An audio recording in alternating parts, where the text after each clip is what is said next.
Very good question. So we would get to this operation in much more details very soon. Don't worry. But there was one question that why we get, when we add them up together, we have two x3s, or over here we get two x6s, right? So remember that I said the coefficients of these polynomials are defined over z2, which means that every time that we add the coefficients together, we would compute modular 2 over the coefficients. So here we get 2x3. 2 is the coefficient. We compute mod 2. So 2 mod 2 is 0. So this one get cancelled, right? If there was like 3x3, then we would get just 1x3. If it was like 5x3, we would again get just 1x3 because the coefficients are only defined over z2, which can be either 0 or 1, right? Did I answer your question? Just to rephrase it to make sure I understand, it's because we're operating over the mod 2 that every pair, like every not pair, even number would turn out in a 0, right? Yes, yeah. We compute mod 2 over the coefficients.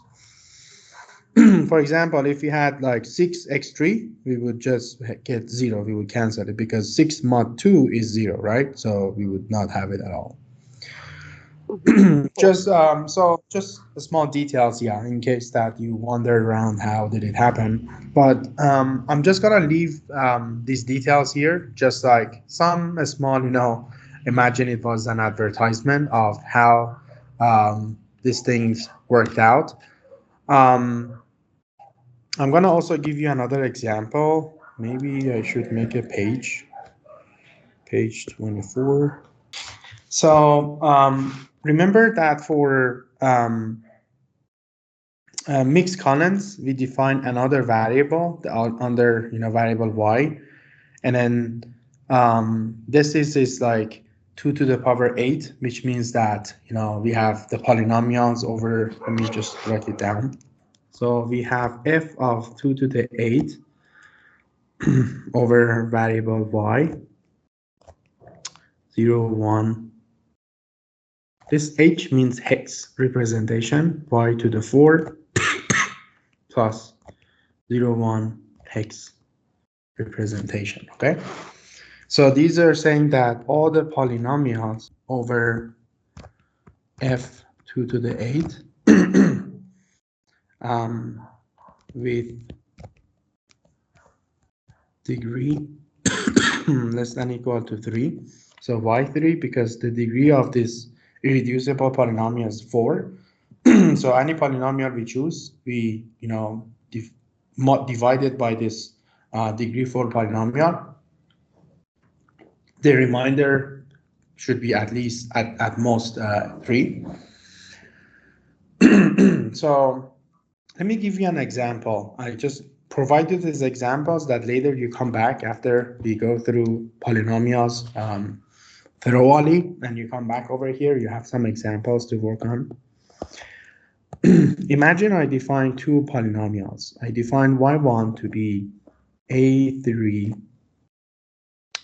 y to the 3 plus 21 y2 plus 15 y1 plus e6, and then y2 I define it to be let me write them under each other. So 0 2 y2 plus a3. And imagine I have these two polynomials under this irreducible polynomial, and I just want to add them up together. So for those that forgot the hex representation, so 0 to 9 is 0 to 9. A is the representation of 1 0 1 0. B is the representation of 1 0 1 1. C is representation of 1 1 0 0. And then we have D, which is 1 1 0 1. And then we have E, which is 1 1 1 0. And then we have F, which is 1 1 1 1, right? These are just hex representations. So what I want to compute is y1 plus y2, which is equal to, so the first thing, we don't add anything, so a3, y3 comes up, plus we have 0, 2 plus 0, 2, 1 plus 0, 2 hex. So let's see how do we do this computation. So we have to break them down into two pieces. So the first one we are XORing them with summation. So we have 0, 0, 1, 0 plus 0, 0, 0, 0. This is the first part. And then the second one is just 1, so 0, 0, 0, 1. And then the second part is 0, 0, 1, 0, right? 2. So when we XOR them, we get 0, 1, 0, 0, and then we get 0, 0, 1, 1. So we get the representation of 2, and then this is the representation of 3. So we get 23y2, okay? Plus, this one is 0, so we get itself 15y plus. So now we want to do this next computation, so I just write it down here. So we have E. Remember that we show E like this one, 1110. So 1110 plus A, which is 1010. And then we have 6, which is 0110. And then we have 3, which is 0011, right? So we XOR them together, so we get 1, 0, 1, I'm sorry, yeah, 0. And then over here we have 0, 0, 1, 0. So together, this is the representation. If you want to show it with hex, this binary is representation. So it would show, it is showing nothing by 4. And this one is showing 5. So it would be 4 and 5 in hex representation. All of them are in hex. So again, we have to do this one, mod 0, 1 y4 plus 0, 1. Then actually the result would not change. Again, it would become the same thing because the degree is less than 4, so the modular operation doesn't come to play at all. So you may wonder around that why do we use this operation? So remember that in mixed colon operation, we said that we are working with the words. So we have a colon that it comes to the game, and very soon I think we will go to an example. But I think now we have enough background of what is going on in the background. Now we can go ahead and talk about substitution byte and see what is happening there. So in the substitution byte, we have two functions that are happening at the same time, f and then g. So the f function, so as you see that substitution box of this input x is g of f of x, which means that we compute f of x first, and then we, whatever value we get, we substitute it to compute j of that value. How do we compute f of x? What is the f function? So the f function is nothing but just computing the inverse of this value. So for any value x, find for x, find multiplicative inverse such that x times, this multiplicative inverse becomes 1, mod that polynomial, right? So for example, let me go back. If this is our polynomial, x8 e to the power of x4, and this is it, this is our field.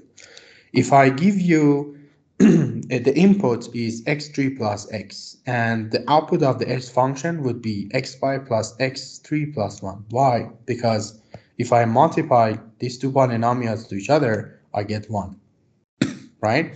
So from that computation, every time that the f function receives this polynomial, it would output this other polynomial because these are the inverse of each other.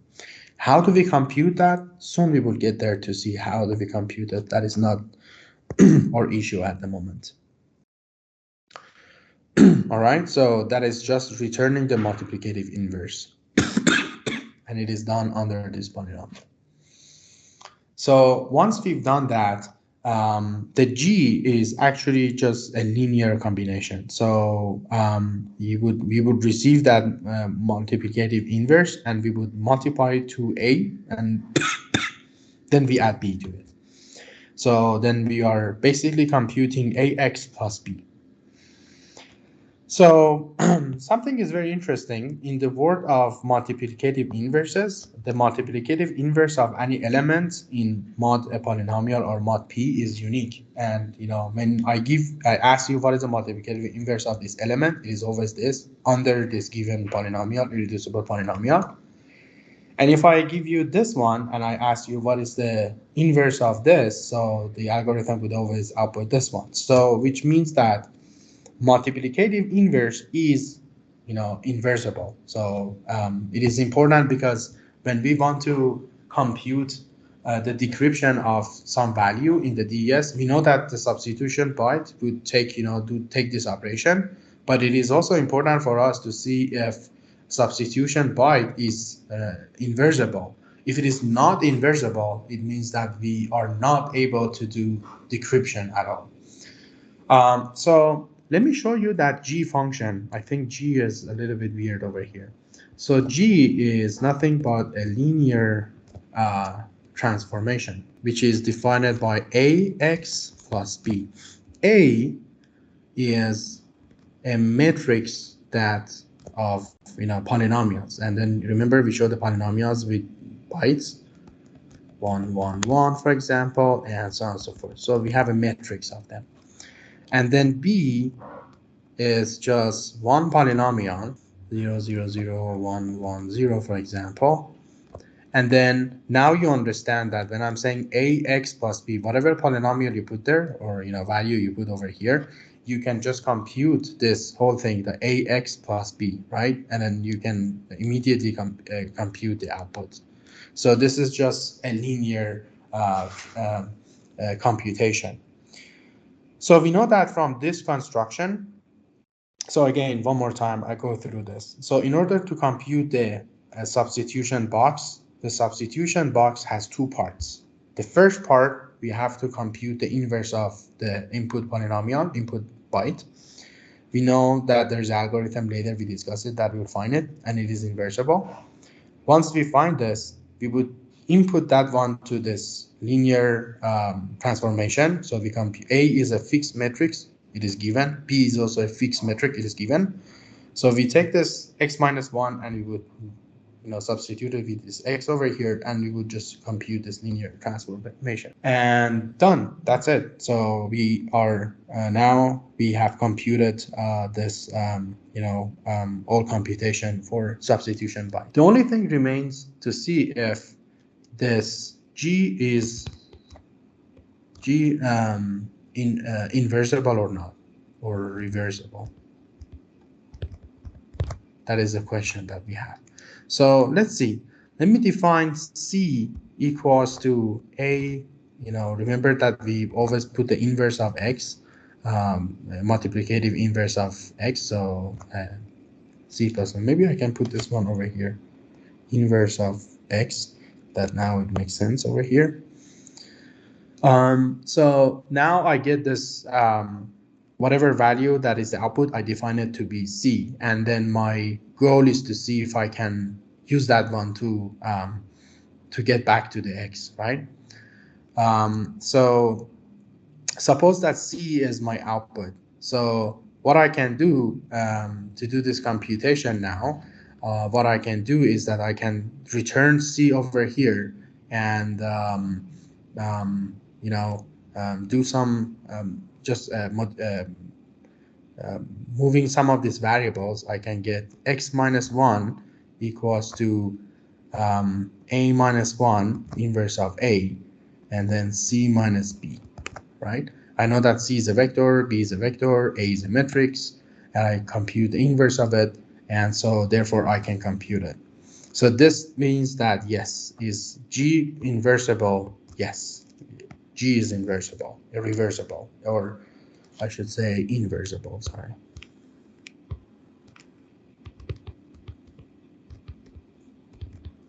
Right?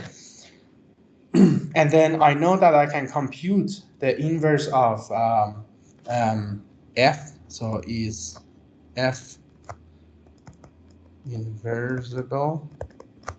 The answer is yes, right? Because I can always compute the multiplicative inverse of X, right? So that means that I always, whatever the value I get over here, I can compute the inverse of A. So another way that I can show that one is that X, for the entire equation, I can return X as inverse of A, C minus B, and then the reverse of this entire thing, right? So I can return X. So we show that substitution byte would, convert some X value to some C value, and then given that C, I can reverse the entire operations so that I can, return F. So, so therefore the substitution byte is reversible. So, and then we have no problem, reversible. We have no problem with that. Another operation that we've been talking about is shift rows. That again, I have this sort of representation. So we said that we have 1 shift, 2 shift, and 3 shifts. And I think this should be clear by now how this operation works. Let's move on to the next one, which is our mixed columns.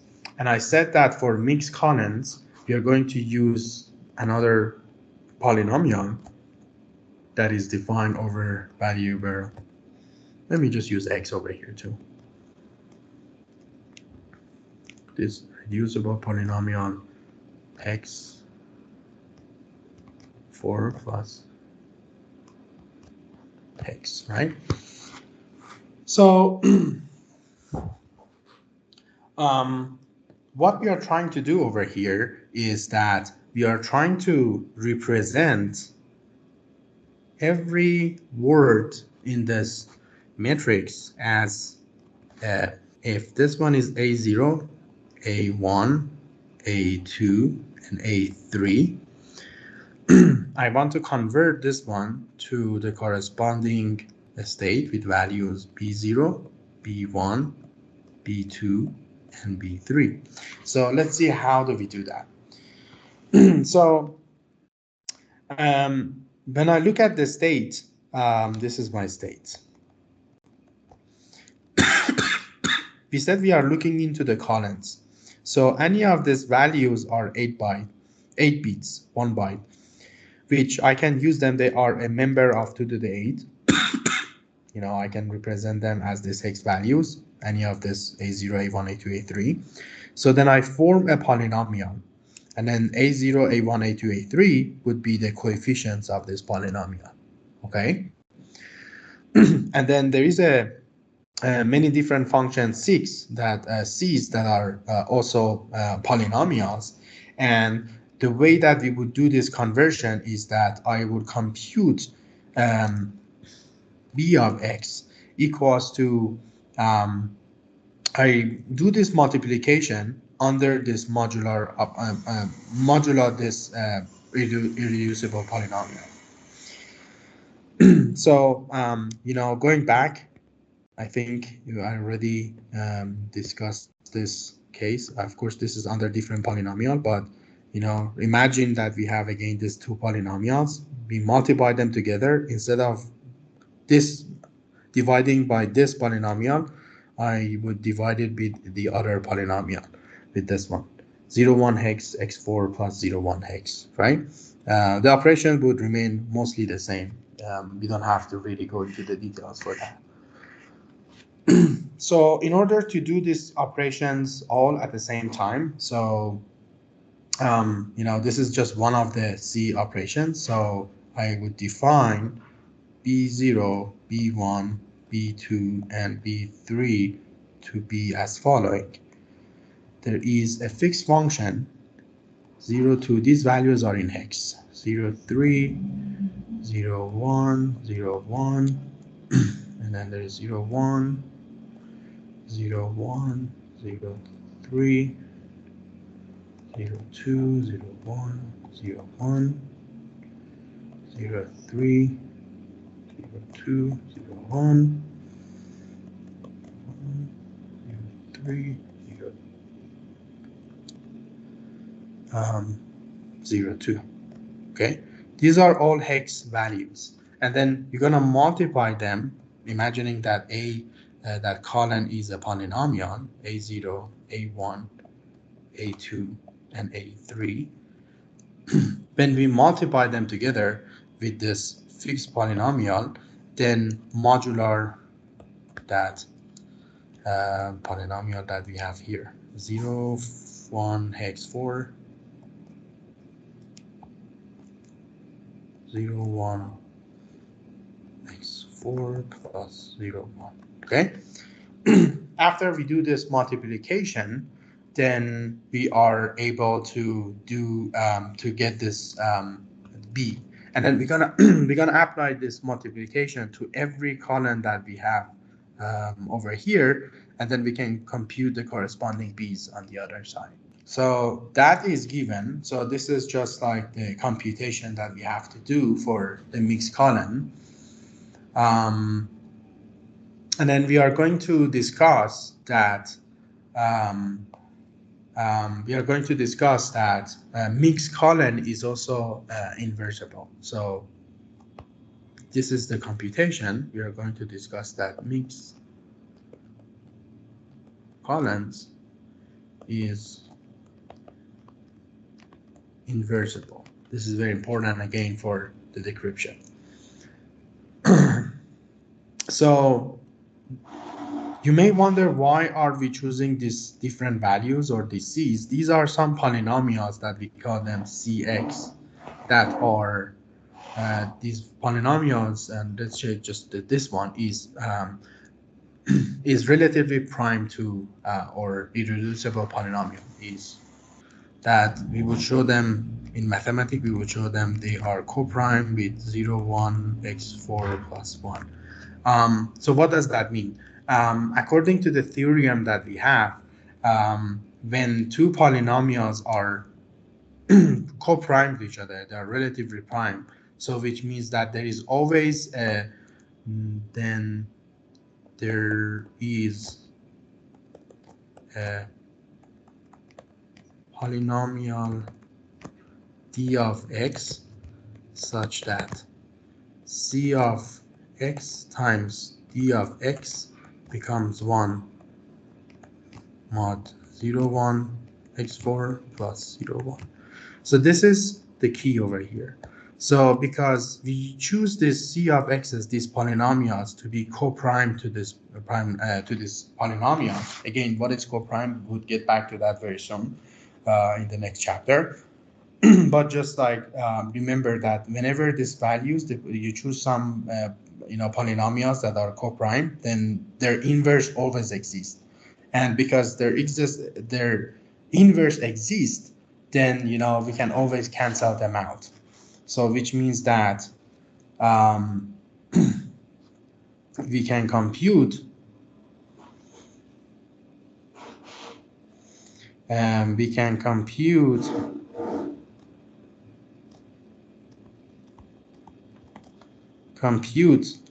a of x from b of x, right? Remember that after we do this computation, the result we call it to be b.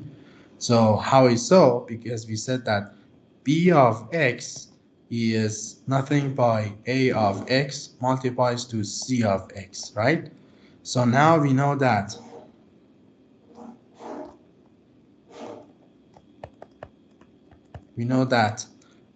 d of x is multiplicative inverse of cx, Therefore, if we compute b of x multiplied to d of x, what do we get? We get a of x times c of x multiplied to d of x. We know these two would get cancelled to 1, and therefore it is equal to a of x, right? So therefore, the mixed columns operation in the DES is also reversible, okay? So I understand that these are a little bit too much in one session, but trust me, when we get back to the next chapter, and we will have a lot of examples, and these things would become very easy for you once you really understand the idea behind them. All right. So the next operation that we want to discuss is the add key. Actually, add key is one of the most simplest way. And we discussed that we would just add the round key. And after adding the round key, the operation would be very easy because we are just executing the operations. So if I go back to the algorithm, this red one is the definition of the add key. So we have the round key. We would just XOR the corresponding bytes and we would write the result into the state. So this is a very simple operation. All right, I think this is it for the AES. But there is nothing better but a very good graphical representation of this algorithm. Can you guys see my screen? Yeah? Yes. Yes. Okay, so let me show you in a graphical way how AES works. I think this would really help us to understand this algorithm better. All right, I'll pause it time by time to give you explanation. So this is the algorithm. You get the plaintext key, and then you get the ciphertext. So this is how the key is filled. Remember that they fill it up from the top to the down. So if I go back, you see that the way that both key and the ciphertext are filled column by column. So every value over here is a hexadecimal representation of that byte. So we know that this is 8 bits, so we can show it as a hex. So our input, this comes from the message. So we fill it out with the state. And also we said that we have at least 128 bit of keys. So we also write down the key into another sort of ciphertext key state.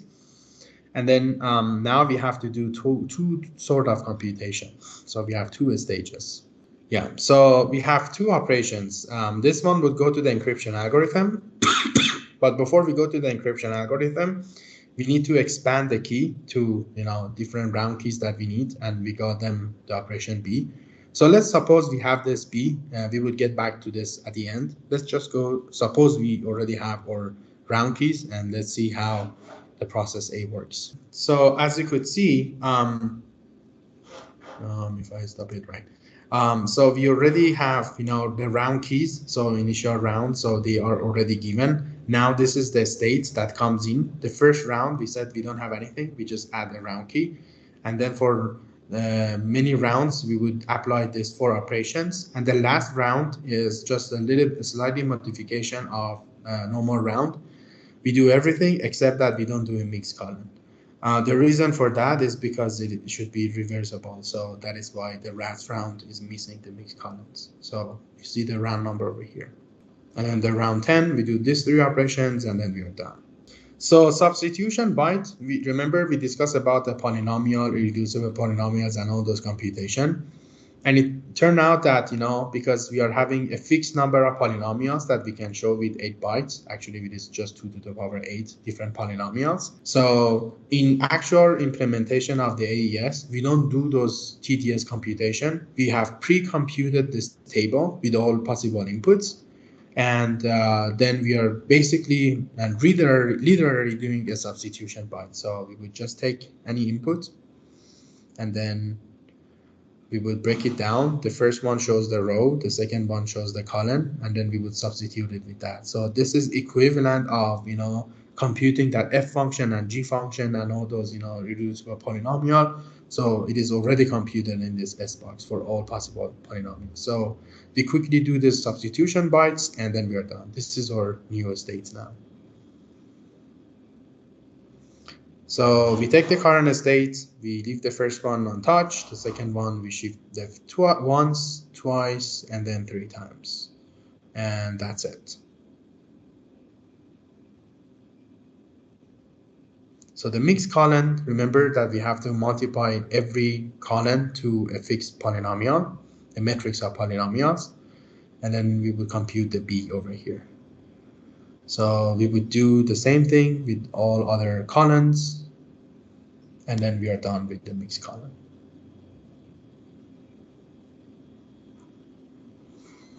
The round key, we get the round key, and then you see that we would take them, XOR them, and then write back the results.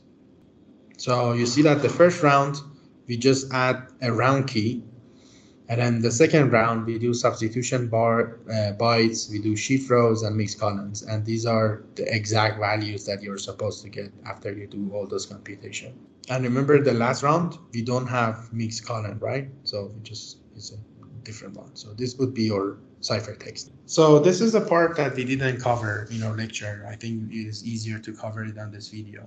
So this is our key, 128-bit original keys that we received from the user, and we need to expand it. And now we are going to see how we're going to expand it. We have a new notation called archon. It is round constant. We are going to add this one. Remember, we have a problem with DES that when everything is 0, all the keys would become 0. So this is one of the ways that they get rid of that entire 0 keys. There are many more ways, but this is certainly one of the ways. So the way that it works is that suppose that I want to generate a word based on the initial key or the previous key that I have. Initially I start with this original key. I go back and I take the previous word, and then I do a rotation. I would use the same substitution bytes, and I would substitute this bytes, and then I go back and I take a word in 4 position behind this word, and I XOR it with the value that I compute, and I XOR it and I added my round constant, and that would help me to create a new word. Just I generated 1 extra word, like 32 extra bits. So once I make that, so the rest of filling this rest is easy. So I just go forward behind, and then I just do XOR with the current value that I have. So see that this XOR would help me to generate these keys very well. So this is the round key 1.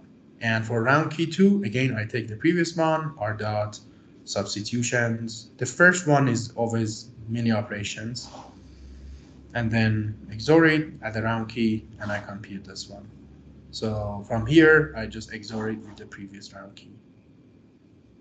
And that will be enough for me to generate quite random new key. Yeah, so this operation would entirely go around until we find enough number of keys for for that. All right, I think this animation really helps you. If you want to watch it again, you can just search on YouTube AES animation. You can play it many times, and you can watch it for yourself. The only part that you might be a little bit concerned, and I invite you not to be concerned, is this substitute byte and the mixed columns, which had a little bit different computation. And don't worry about it, because this notation of Galois fields would become very easy for you soon once we get to the next chapter. I would have a lot of examples, and we would follow up this computation. How do you compute the inverse? If the inverse is really unique, and all those stuff are things that we're going to discuss there. All right. Do we have any questions? All right. If you guys don't have any questions today class, so I will basically upload it once we are done. So I think we have like a few more slides to finish this one. Then I will upload the new slide to the system very soon. All right. See you guys next week then, if there's no questions.